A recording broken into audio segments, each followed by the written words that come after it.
All right, this is some smart stuff. Here are my top 10 hacks to boost your Mac's battery life. I'm the CyberGuy, and you can find all my tips and tricks for all your devices over at cyberguy.com. Just sign up for my free newsletter while you're there.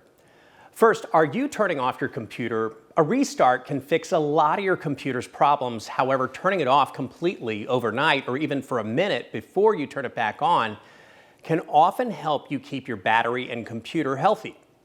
Next, adjust your battery settings. If you go to System Preferences and tap Battery, you'll see that you can optimize charging, which helps save your battery's life. And you can make the display turn off more quickly, which saves energy as well. Your computer screen takes a lot of energy, so turning down the brightness a little also helps save the battery. Another way to preserve your battery via System Preferences is to go back to Battery and tap where it says Energy Mode and switch that to Low Power.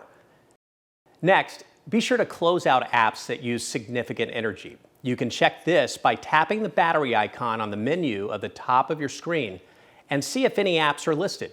Another tip is to simply close out of the apps in general once you're done using them. Some apps run in the background and continue to wear down your battery.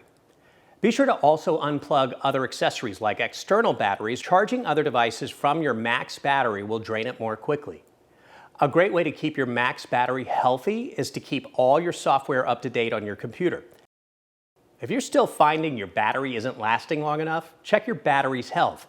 Go to your Mac's System Preferences, tap Battery, and tap Battery Health. You'll be able to see your computer's maximum charge capacity as well as a condition of the battery. If your computer is a little older or has bigger issues with the battery, it may say Service Recommended. Finally, replace a battery if you're finding your computer not able to function for a period of time without a charger. Just bring it to the Apple Store or save a few dollars by looking up your computer's model and ordering a replacement yourself to bring to a local repair shop. For more tips on how to use all your devices, head to cyberguy.com and be sure to sign up for that free newsletter.